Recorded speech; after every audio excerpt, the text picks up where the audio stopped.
안녕하세요. 오늘 저희가 살펴볼 이야기는요, 스리랑카 아이들에 대한 건데요. 네, 전생의 승려였다고, 그렇게 기억하는 아이들이 있다는 거예요. 맞아요.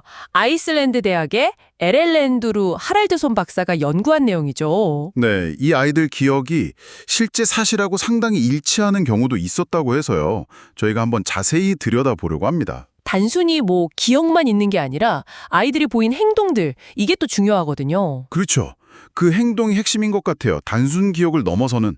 자, 그럼 한번 시작해 볼까요? 네, 하랄드손 박사가 이제 기억이 검증 가능한 사례는 해결된 사례, 아닌 경우는 미해결 사례 이렇게 나눴는데요. 네네. 이 승려였다는 아이들 사례가 흥미로운 건 말씀하신 대로 그 행동 때문이에요. 행동이요. 어떤? 그러니까 배운 적도 없는데 아주 이상적인 승려의 모습을 자연스럽게 보였다는 거죠. 몸가짐이라든지 종교, 의례 방식 같은 거요. 아, 부모님들은 오히려 당황하셨다고요? 네, 가르치거나 장려한 게 전혀 아닌데 아이가 그러니까요. 오히려 걱정하고 당혹스러워했죠. 그렇군요. 첫 번째 사례가 그 두민다 반다라 라트나야케라는 아이죠.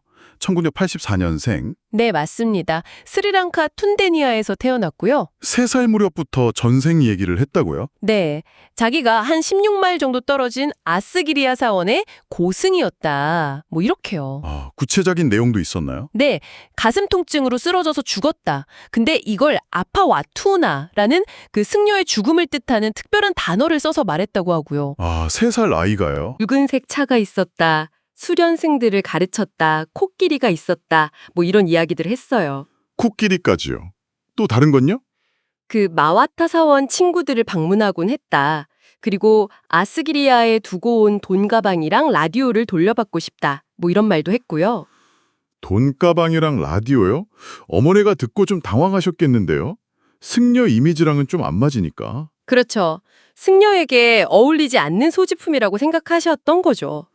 근데 이 아이 행동이 정말 특이했다면서요? 네, 뭐랄까, 또래랑 전혀 안 어울리고요. 그냥 오직 승려가 되려고만 했대요. 승려가 되려고만. 네, 승려들만 배우는 그 고대 싱할라어로 불교 경전을 외우고 옷도 승려처럼 이렇게 걸치고 다니고 아... 사원에 가서 불교식으로 꽃받치는 법도 그냥 알고 있고 태도 자체도 굉장히 차분하고 초연했다고 하고요.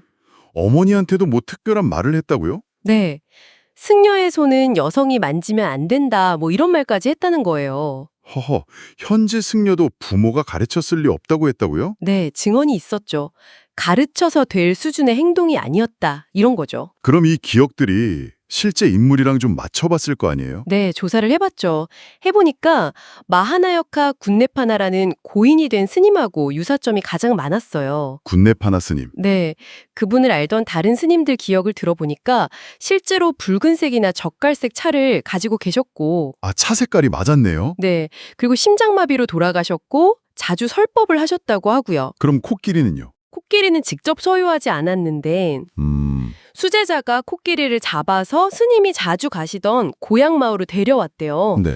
근데 스님이 그 코끼리에 좀 특별한 관심을 보이셨다고. 아하. 라디오는요? 라디오도 있었다고 했잖아요? 라디오는 없었고 축음기가 있었다고 해요. 근데 아이가 이걸 라디오라고 표현했을 수도 있겠죠? 그럴 수 있겠네요. 네, 음악을 특히 좋아하셨고 계율을 아주 엄격하게 지키는 덕망 높은 분으로 기억되고 있었어요. 이게 아이의 행동이나 성격이랑 상당히 비슷하거든요. 그렇군요. 근데 혹시 아이가 뭐 라디오 방송 같은 데서 경전이나 이런 걸 들었을 가능성은 없을까요? 아, 물론 그럴 가능성을 아예 없다고 할 수는 없죠.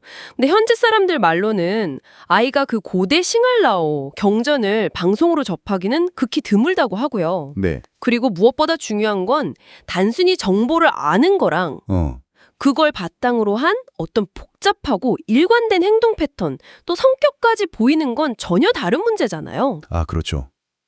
아는 것과 그렇게 사는 건 다르니까. 네.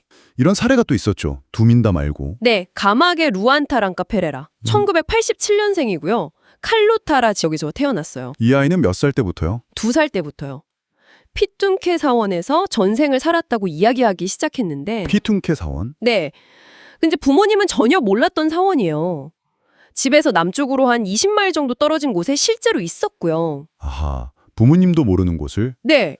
그리고 특히 이 아이가 되게 구체적이고 좀 이상한 말을 했는데 사원에 진흙 원숭이가 있었다는 거예요. 네. 근데 나중에 확인해 보니까 진짜 있었어요. 사원에 원숭이상이 있는 건 흔치 않다고 하더라고요. 와, 신기하네요. 이 아이도 그럼 행동이 남달랐나요? 네, 역시나 배우지도 않았는데 연꽃자 세고 앉는 법, 뭐 승복처럼 옷 입는 법, 연불할 때 부채 드는 법 이런 걸 다 알았어요. 스스로요? 네, 저녁 식사도 거부하고 승려는 정오 이후에 금식한다고 어머니랑 같이 자려고도 안 하고 승려는 여성이랑 같이 안 잔다고 말하고 와, 저녁마다 경전 외우면서 예불 드리고 심지어 가족들한테도 이렇게 하라고 막 권하고 아버지가 술 가져오면 꾸짖기도 하고요. 꾸짖기까지요? 근데 막 화를 내거나 그런 건 아니었고요. 네, 꾸짖기는 해도 늘 차분했다고 주변 사람들이 전해요. 학교에서는 거의 주지스님 같았다고요. 맞아요. 그부들 이끌고 막 종교 의식 같은 걸 하고 장난감은 싫어하고 부처님 사진만 원하고 불교 관련 그림만 그리고 아, 그리고 채식. 네, 그것도 아주 특이한 점이죠. 철저하게 채식을 고집했어요. 이 아이 경우는 그 전 주지스님하고 연결이 됐다고요. 네, 피트음케 사원하고 지능 원숭이가 실제로 있었고 일부 사람들은 이 아이가 전 주지였던 가니히가마 판나세카라 스님 1902년에서 1986년까지 사셨던 분인데 이분의 환생이라고 믿게 된 거죠. 아, 그 스님하고도 공통점이 있었나요? 네, 아주 결정적인 게 있었는데 판나세카라 스님하고 그 가족 전체가 종교적인 이유로 채식주의자였어요. 스리랑카에서는 이게 되게 드문 일이거든요.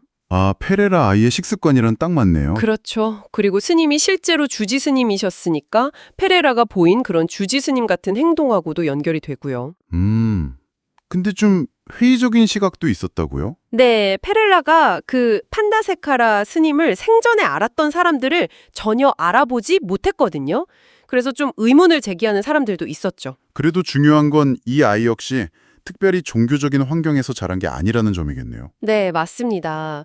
그래서 연구자들도 이 아이의 이런 이례적인 행동에 대해서 쉬운 설명을 찾기가 어렵다 이렇게 결론을 내렸어요. 그러니까요. 단순 암기나 뭐 주변 환경 탓으로 돌리기에는 너무 구체적이고 일관된 행동이잖아요. 네, 냉연화된 행동과 가치관이 그냥 나타난 거죠. 자, 오늘 이렇게 스리랑카 아이들의 전생 기억, 그리고 특히 그 행동에 대한 하랄드손 박사의 연구를 한번 쭉 살펴봤습니다. 네, 일부 기억이 실제 사실과 검증된 것도 놀랍지만 역시 가장 인상적인 건 배우지도 않은 승려의 행동을 아이들이 너무나 자연스럽게 보였다는 점인 것 같아요. 이게 여러분께는 어떤 생각을 하게 만드나요? 네, 그렇죠. 우리가 보통 생각하는 기억이라든지 정체성, 학습 이런 개념에 대해서 다시 한번 생각하게 만드는 사례들입니다. 네. 특히 뭐 평범한 학습이나 환경 요인만으로는 설명하기 어려운 아주 구체적이고 일관된 행동 패턴이 그냥 자발적으로 나타났다는 이 현상 자체에 좀 주목할 필요가 있는 것 같아요. 맞아요. 여러분께서 이 이야기들을 뭐 믿으시든 아니든 간에요. 서로 다른 환경에서 자란 어린 아이들한테서 왜 이렇게 구체적인 승려다운 행동이 공통적으로 나타나는 걸까? 네. 어쩌면 이건 우리의 개성이나 기억, 그리고 자아라는 것이 우리가 생각하는 것보다 훨씬 더 복잡하게 얽혀 있을 수 있다는 질문을 던져주는 것 같습니다. 이 점에 대해서 한번 깊이 생각해 보시는 건 어떨까요?